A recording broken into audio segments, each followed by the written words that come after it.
বাঁশ বাগানে মাথার উপর চাঁদ উঠেছে ওই, মাগো আমার শোলক বলার কাজলা দিদি কই। আমার দুপাশে শুধু বাঁশ আর বাঁশ, যেদিকেই তাকাচ্ছি শুধু বাঁশ যার আমি দেখতে পাচ্ছি। অসংখ্য বাঁশ যার আছে আমার দুপাশে, দেখেন অনেকগুলো বাঁশ। যত দূর চোখ যায় শুধু দু চোখে বাঁশ আর বাঁশ। বাঙালির সেরা সেই বাঁশগুলোই দেখতে পাই। অনেক সুন্দর বাঁশ, দেখছেন অনেক সুন্দর। একটা বিশাল বড় মাঠ জুড়ে এই বাঁশ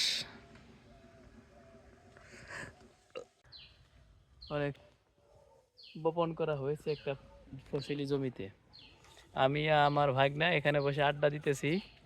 প্রচণ্ড গরম পড়েছে, আপনারা বুঝতেই পারতেছেন। তীব্র রোদ এই দুপুরবেলা, একটু শান্তির জন্য আমরা বসে আড্ডা দিচ্ছি এখানে। এটা হচ্ছে আমার ভাগিনা গোপাল পাল, চেহারাটা অনেক সুন্দর, কিউট, খুবই সুন্দর।